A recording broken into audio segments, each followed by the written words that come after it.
आइए आज हम लोग पढ़ते हैं भारत के नदी सिस्टम। इस नदी सिस्टम के तहत हम लोग पढ़ेंगे आज सिंधु नदी सिस्टम। ठीक है, सिंधु नदी तंत्र पढ़ेंगे। इसमें हम लोग देखेंगे सबसे पहले सिंधु नदी कहाँ से निकलती है। देखते हैं इस मैप के आधार पर हम लोग देखें तो सिंधु नदी तिब्बत वाले क्षेत्र में एक मानसरोवर झील है। ठीक है, तिब्बत वाले क्षेत्र में एक मानसरोवर झील है। उस मानसरोवर झील के पास एक चेमा इंदुम ग्लेशियर पाया जाता है और उस चेमा इंदुम ग्लेशियर का एक हिस्सा है बोखरचू नामक। ठीक है, उस बोखरचू नामक स्थान से हमारा सिंधु नदी निकलती है।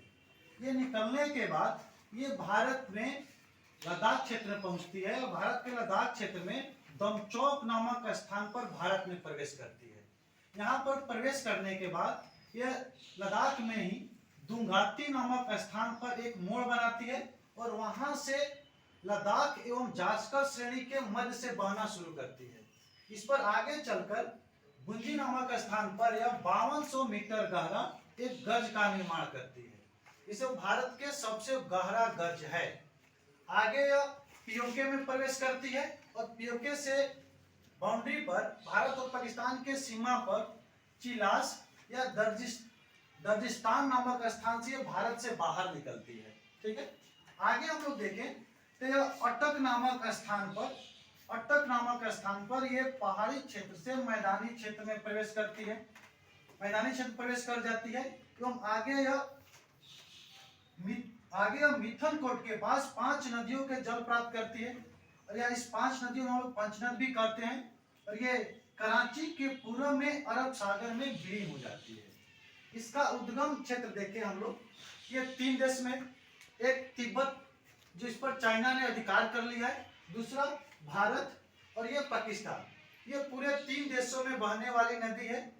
भारत में देखें तो भारत के एकमात्र राज्य या केंद्र शासित प्रदेश लद्दाख में ये बहती है और जम्मू लद्दाख में बहती है और पीओके में भी प्रवेश करती है।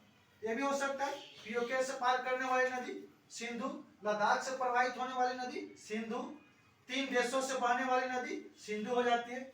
आइए अब इसकी कुछ सहायक नदी को देखते हैं। सबसे पहले हम लोग देखें चेनाब नदी को।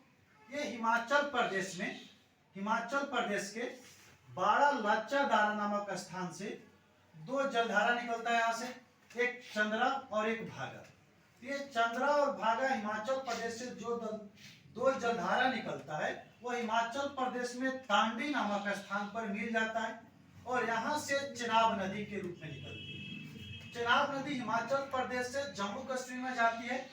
जम्मू कश्मीर के बाद ये पीओके वाले क्षेत्र से होते हुए ये पाकिस्तान में चली जाती है। आगे चलकर ये मिथनकोट के पास ये पूरे जल लेकर आती है। भारत में देखा जाए तो सबसे बड़ा जल ग्रहण के आधार पर चेनाब नदी इसके सहायक नदी होती है सिंधु की। आगे हम लोग देखें, एक होती है यहाँ पर झेलम नदी। तो झेलम नदी श्रीनगर में वेरीनाग झील से निकलती है। इसी पर श्रीनगर स्थित है। श्रीनगर के आगे बुल्लर झील में जाती है और बुल्लर झील के बाद ये पीओके में प्रवेश करती है और कुछ दूर तक ये भारत एवं पाकिस्तान के सीमा बनाते हुए झंग नामक स्थान पर ये चेनाब में मिल जाती है। अपना जल चेनाब में गिराती है। अगला हम लोग देखते हैं रावी नदी। रावी नदी हिमाचल प्रदेश के रोहतांग दर्रा से निकलती है। हिमाचल प्रदेश के रोहतांग दर्रा से निकलती है और ये यहाँ से निकलने के बाद ये पंजाब में प्रवेश करती है। पंजाब में इस पर रंजीत सागर डैम बना हुआ है। पंजाब में रंजीत सागर डैम बना हुआ है। आगे यह भारत एवं पाकिस्तान के कुछ सीमा बनाती है और ये आगे चलकर सराय सिंधु के पास ये चेनाब नदी में मिल जाती है। अगला नदी हम लोग देखें ब्यास नदी।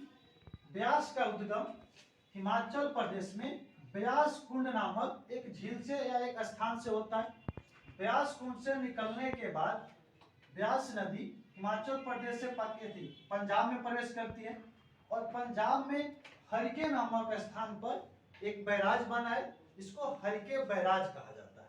इस हरिके बैराज के पास ये अपना जल लाकर सतलज नदी में गिरा देती है और यहीं से हरिके बैराज के पास से भारत के सबसे लंबा नहर इंदिरा गांधी नहर निकला है जो राजस्थान के जैसलमेर क्षेत्र तक पहुंचता है। ठीक है। अगला देखो हम लोग सतलज नदी। सतलज नदी का उद्गम मानसरोवर झील के नजदीक एक राक्षस ताल झील है, जिसे कहीं कहीं राक्षस ताल भी लिखा मिलता है। इस राक्षस ताल झील से निकलती है और ये भारत के हिमाचल प्रदेश में सिरकिला दर्रा से प्रवेश करती है। सिरकिला दर्रा से प्रवेश करने के बाद ये पंजाब आती है, जहां पर ब्यास नदी मिलती है।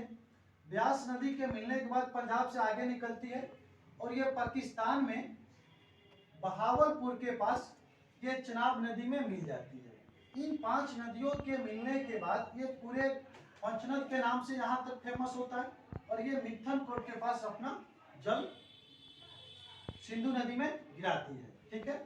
इस तरह से हम लोग देखें तो हिमाचल प्रदेश से 3 नदी निकल रही है, एक चेनाब नदी, दूसरा ब्यास नदी, रावी नदी, तीसरा ब्यास नदी। 3 नदी हिमाचल प्रदेश से निकल रही है। ठीक है। सिंधु है जो 3 देशों से बह रही है। इस तरह देखें हम लोग, इसमें से 2 नदी देखें, एक झेलम नदी जो भारत एवं पाकिस्तान की सीमा बना रही है। ठीक है। और एक रावी नदी भी भारत एवं पाकिस्तान की सीमा बना रही है। ये हो गया। ठीक है। अगले वीडियो में हम लोग गंगा नदी सिस्टम पढ़ेंगे। Thank you.